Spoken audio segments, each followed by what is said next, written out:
অবশেষে জানা গেল শিশু মুনতাহার হত্যার কারণ ও আসল মাস্টারমাইন্ড।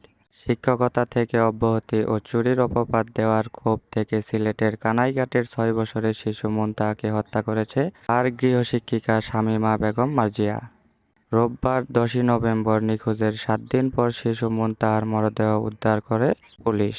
গত ৩ নভেম্বর সকালে মুনতাহাকে নিয়ে স্থানীয় একটি ওয়াজ মাহফিল থেকে বাড়ি ফেরেন তার বাবা। পরে শিশুটি প্রতিদিনের মতো আশেপাশের বাড়িতে শিশুদের সঙ্গে খেলাধুলা করতে যায়। বিকেল ৩টার পরও বাড়ি না ফেরার পরিবার থেকে মুনতাহাকে খোঁজাখুঁজি শুরু হয়। তারপর তাকে আর কোথাও পাওয়া যায়নি। ঘটনার দিনই মুনতাহাকে শ্বাসরোধ করে হত্যা করে বাড়ির পাশের ডোবায় পুঁতে রাখেন খুনিরা।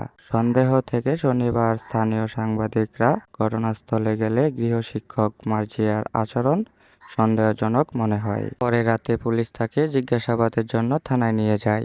এরপর পুলিশ মুনতাহার স্বজনদের বলেন মার্জিয়ার বাড়ির আশেপাশে মাটি খোঁড়া আছে কিনা খোঁজ নিতে। স্থানীয়রা রোববার রাতভর তার বাড়ির আশেপাশে কোথাও মাটি খোঁড়া কোনো জায়গা আছে কিনা খুঁজতে থাকেন। ফজরের আজানের আগ মুহূর্তে মার্জিয়ার মা আলিফ জান বিবিকে হঠাৎ অন্ধকারের মধ্যে রাস্তা পার হতে দেখে আটকানোর চেষ্টা করেন।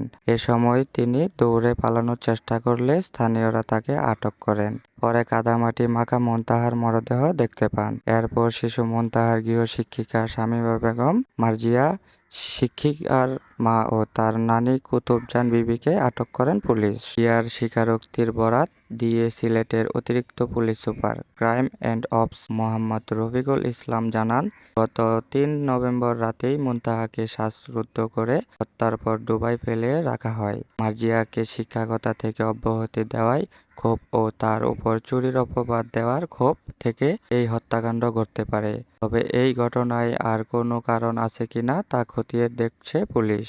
তিনি আরও জানান, মুনতাহা হত্যাকাণ্ডে জড়িত সন্দেহে আরও ৩ জনকে আটক করা হয়েছে। তারা হলেন নিজামুদ্দিন, ইসলাম উদ্দিন ও নাজমা বেগম। হত্যাকাণ্ডে আরও কেউ জড়িত রয়েছে কিনা তা উদ্ঘাটন করতে আটকদের জিজ্ঞাসাবাদ করা হয়েছে।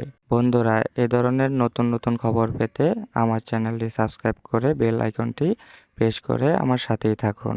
ধন্যবাদ।